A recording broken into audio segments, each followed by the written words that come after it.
வணங்குகிற தேவன் நமக்கு தெரியாது. அவர் எப்படிப்பட்டவரா? பராக்கிரமசாலி. யாருக்கு? அவருக்கு எதிர்த்து நிற்கிறவர்களுக்கு. ஹல்லேலூயா. பெருமை உள்ளவருக்கு பராக்கிரமசாலியாக மாறுவார். தேவ நாமத்தை தூசிக்கிறவருக்கு பராக்கிரமசாலியாக மாறுவார். இந்த சூனிய கட்டு, மந்திர கட்டு, இதில் இன்வால்வ் ஆகிறாங்க பார்த்தீங்களா, அவங்களுக்கெல்லாம் தேவன் பராக்கிரமசாலியாக மாறுவார். பாவத்தை விட்டுட்டு பரிசுத்தவான்களையும் அப்பாவிகளையும் விதவைகளையும் கொள்ளையிடுறாங்க பார்த்தீங்களா, அவங்க நெருக்கிறாங்க பாருங்களா, அவர்களுக்கு என் தேவன் பராக்கிரமசாலியாக மாறுவார். ஹல்லேலூயா, ஹல்லேலூயா. இந்த உலகம் தான் பார்க்கும், நல்லா படித்தா அவங்களுக்கு வேலை கொடுக்கும், தரம் இருக்குன்னா வேலை கொடுக்கும், பணம் இருக்குன்னா என்ன இருக்கும், சொந்தம் வந்து நிற்கும். ஆனால் என் தேவன் அப்படி அல்ல. அதெல்லாம் பார்க்குற தேவன் அல்ல. உங்ககிட்ட பணம் இருக்கும், அழகு இருக்கும், அந்தஸ்து இருக்கும், இல்லை பார்க்குற தேவன் அல்ல.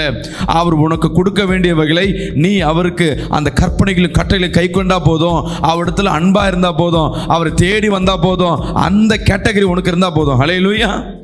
பராக்கிரமம்னா என்ன? பலசாலியை காட்டிலும் அவர்களை ஜெயிச்சவர்கள் யாரும் இல்லை, அதுக்கு தான் பராக்கிரமசாலின்வாங்க. சிம்சன் போரிடும் போது அவனுக்கு பேர் பராக்கிரமசாலின்ட்டு. ஏன்னா அவனுக்கு எதிர்த்து நிற்க ஒருத்தரும் இல்லை. நம் வணங்குகிற தேவன் யார் அவர் என்று நீங்கள் முதலாவது புரிந்து கொள்ள வேண்டும். நம்ம ஆராதிக்கிற தேவன் யார்? அவர் அந்த மகிமையின் ராஜா யார்? இதை நம்ம புரிஞ்சுக்கிட்டா போதும். இது தெரியாதனால தான் நம்ம வாழ்க்கையில் நம்ம பாடி நம்ம இஷ்டத்துக்கு ஓடிக்கொண்டே இருக்கும். எடுத்து வாசிப்போம். சங்கீதம் 24ஆம் அதிகாரம் 8ஆம் வசனத்தை வாசிக்க கேட்போமா? யார் இந்த மகிமையின் ராஜா? உள்ள கர்த்தர். அவர் வல்லமையும் பராக்கிரமும் உள்ள கர்த்தர். அவர் யுத்தத்தில் பராக்கிரமம் உள்ள கர்த்தராமே. அவர் யுத்தத்தில் பராக்கிரமம் உள்ள கர்த்தர் தாமே. ஹல்லேலூயா. யார் இந்த கர்த்தர்? யார் இந்த மகிமையின் ராஜா? அவர் எப்படிப்பட்டவரா? பராக்கிரமுள்ள கர்த்தர். ஹல்லேலூயா. பராக்கிரமுள்ள கர்த்தர், யுத்தத்தில் பராக்கிரமம் உள்ளவர் தாமே. ஹல்லேலூயா. விசுவாசிக்கிறாமேன்னு சொல்லுவேன். பராக்கிரமம்னா என்ன? பலசாலியை காட்டிலும் அவர்களை ஜெயிச்சவர்கள் யாரும் இல்லை, அதுக்கு தான் பராக்கிரமசாலின்வாங்க. சிம்சன் போரிடும் போது அவனுக்கு பேர் பராக்கிரமசாலின்ட்டு. ஏன்னா அவனுக்கு எதிர்த்து நிற்க ஒருத்தரும் இல்லை. நம் வணங்குகிற தேவன் யார் அவர் என்று நீங்கள் முதலாவது புரிந்து கொள்ள வேண்டும்.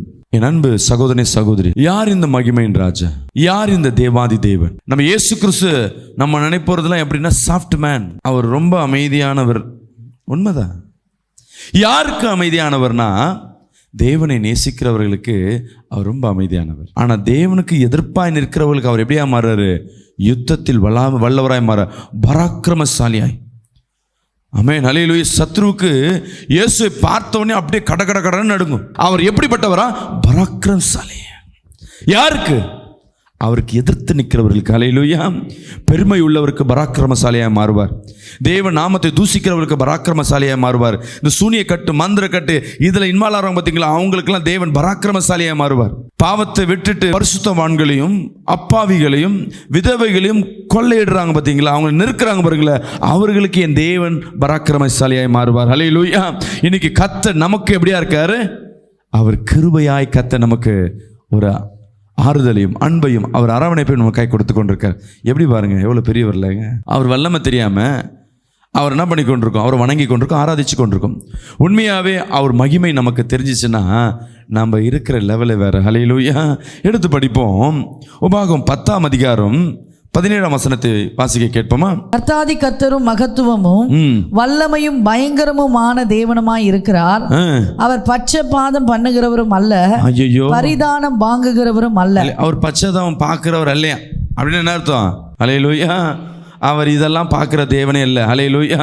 அவர் எதை வேல்யூவேஷன் போடுவார்னா, நீ செய்கிற பாவ நல்ல காரியங்களை குறித்து. ஹல்லேலூயா. நான் சர்ச்சுக்கு நான் வந்து இதை வாங்கி கொடுத்தேன், ஃபேன் நான் தான் வாங்கி கொடுத்தேன், இந்த தூணை நான் தான் போடு, எல்லாம் போடு. அவர் உனக்கா இந்த ஃபேனுக்கா 2 கிருபை தரப்போகிறது இல்லை. உன் நல்லது கெட்டதுக்கு நீ செய்கிற நல்ல கிரியைகளுக்கு தான். ஹல்லேலூயா. இவங்க அப்பா வயிற்றில் பிறந்துட்ட, அவங்க அப்பா கவர்மெண்ட் சர்வெண்ட்டு, அவங்க வந்து இந்த கோயிலை கட்டினாங்க, அதுக்கெல்லாம் ஒன்றுமே கிடையாது. நீ ஃபெயிலியர் தான். தேவன் பட்சதாபம் பார்க்குற தேவன் அல்ல. இங்கே பாஸ்டரை ஏமாற்றி என்ன பண்ணலாம்? பாஸ்டர் எதிர்க்க 2 ஊழியம் செஞ்சானா பாஸ்டருக்கு பிரியமாக இருக்கும், எனக்கு பிரியமாக இருக்கும்.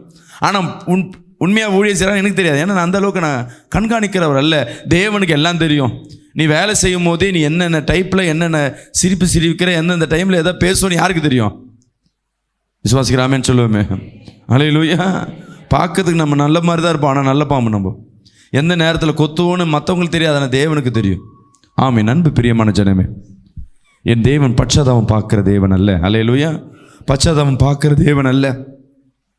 உங்களுக்கு உண்டான கிருபை உங்களோடு அவர் வருகையில் அவர் கொடுக்க அவர் ஆயத்தமாக இருக்கார். ஹல்லேலூயா. ஒவ்வொருத்தருக்கும் என்னென்ன ஆயத்தப்படுத்தி வச்சிருக்கிறாரோ அது நிச்சயமாகவே அவர் வாக்குத்தத்தத்தை ஒரு லிமிட்டேஷன் பண்ணலை. யார் அவர் விசுவாசிக்கிறாங்களோ அந்த வாக்குத்தத்தை சொல்ல முடியும். ஹல்லேலூயா. அந்த நம்பிக்கையாக இருக்கணும். நல்லா ஊழியம் செய்கிறாங்க, அவர் வந்து பாஸ்டருக்கு ரொம்ப ஃப்ரெண்டு. ஹல்லேலூயா. இந்த உலகம் தான் பார்க்கும். நல்லா படித்தா அவங்களுக்கு வேலை கொடுக்கும், திறமை இருக்குன்னா வேலை கொடுக்கும், பணம் இருக்குன்னா என்ன இருக்கும், சொந்தம் வந்து நிற்கும்.